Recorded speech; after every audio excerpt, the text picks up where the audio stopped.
Hey, what is going on, people? This is Arthur Tenchi, and I'm back for another TMNT Rant Rave review on this episode entitled Alien Agenda. So it starts off with a quick scene at the Foot Clan headquarters, in which you see Baxter Stockman attempting to give Zever, the human koi fish, well, pretty much a mutated koi fish now, the ability to walk again using robotic legs. It doesn't seem to be going well because the legs are going haywire, and the Shredder, being the impatient man that he is, tells Baxter straight up that if Zephyr can't walk again, neither will you. He'll give him one more chance, but if it doesn't work, then he's out. Anyway, you see, next scene, you see Karai out for her mission with the Foot Clan, and she is amazed at what she sees. She sees the turtles fighting, but she sees them fighting the Krang. First time she sees them fighting the Krang, and Leonardo notices that she's there on the rooftop, so he tries to impress her by taking on the rest of the Krang bots by himself. And I'm like, okay, it's funny. Okay, well, he's got a crush on her, so he tries to impress her, and she doesn't seem like the type to be easily impressed. If he was a regular teenage kid trying to do this, I don't think it would really impress her at all, considering who she is. So, anyway. So Raphael notices that that Leonardo's showing off, and he's asking her why. He notices Karai, and next thing you know, they end up going at it. And Raphael telling him, which is the truth: you do not flirt with the enemy. You do not flirt with the enemy. Now, he says you destroy them, but I wouldn't go that route either. See, Leonardo is convinced that Karai is not all bad. He still wants to give her the benefit of the doubt, and plus, he's got a crush. So, you're not gonna be thinking with your brain half the time, especially when it comes to a pretty face. So, you see April O'Neil at one point, telling the turtles that she's doing a project for this thing called the worldwide genome project, in which this company that is doing this will basically, through a sample of DNA, break down their history, their genetic history, like give them a taste of who their relatives and everything else might be, their genetic history. That, you find out later on, is not exactly the case. Now, it mostly focuses still on the. I'd basically say this is a continuation from the last episode, when Leo starts to catch feelings for Karai, and it basically continues with that.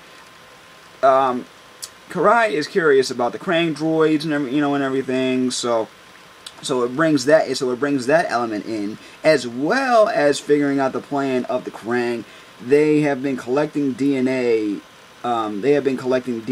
From pretty much every animal and plant on the planet to come up with what I would suspect would be hybrid mutants, and the only ones that are really left in the dark here are Michelangelo and Donatello, because they have no idea who Karai is, whereas Raphael and Leonardo are still fighting back and forth over, yeah, she's good, no, she's bad, yes, she's good, no, she's bad, but Karai will tell you straight up, she's bad. So you have Karai discovering the Krang, thinking that it might help. Shredder getting pissed off at Karai for not going through her whole her mission, which is to destroy the turtles completely and find out where Splinter is. Basically, but at the end, he's happy when she may not have completed her first mission, but she did bring something to help them, which is a Krang droid. There is a huge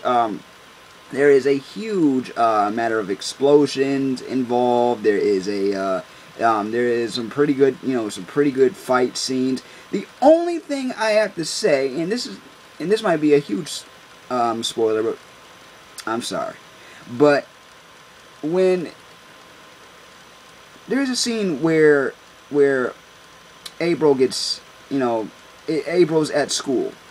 The school, there is nobody else there. You happen to see this lady saying that she's with the Worldwide Genome Project, and she's giving April her results, and there ain't nobody else there. It reminds me of a horror film, because they just set her up. Ain't nobody there. She's the only one. She's the only one there. Creepy lady talking to you, talking to you in a robotic voice, and it's just, I don't know. Why couldn't there be any? This is just my nitpick about this episode. Not saying it was a bad episode, because it's not. This was actually a pretty good episode, and it had a pretty good climax. But why wasn't there any more people in the school?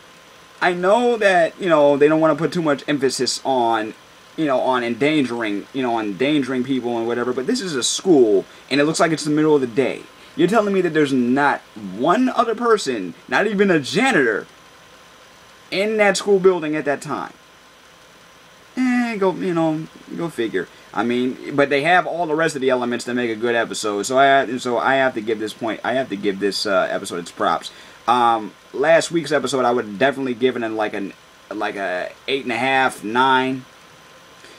This one I have to give about a 7, almost an 8, because that one creepy part, that was cool. It was a little slow, but you knew it was gonna happen. But just the fact that they don't have any more people other than April in that building is kind of, I don't know, it's kind of strange to me. But I kind of figured what they were going for. But it doesn't hurt to add in a few more people, make it a little bit more dramatic. But what do y'all think? What do you think of this episode? What do you think they're going to do with the Krang droid? How do you, right now, I'm really digging the way Karai is going about doing her thing in this series. She's thinking smart. Yes, she's bad, but at the same time, her father's judgment is very clouded, because he is only thinking about one thing, revenge, and she's thinking about ways to improve the plan. So I have to give her props for someone her age, but the way that she was raised. Of course, she's got to be inventive, and she's got to be shifty in the way that she does things. So I have to really give her credit. I feel bad for Leo though, because he really did have a crush on her, and I don't think that's gone anywhere. He said that he's over it, but I don't really think so. What do y'all think? Leave a comment below, and I will see you on the next review.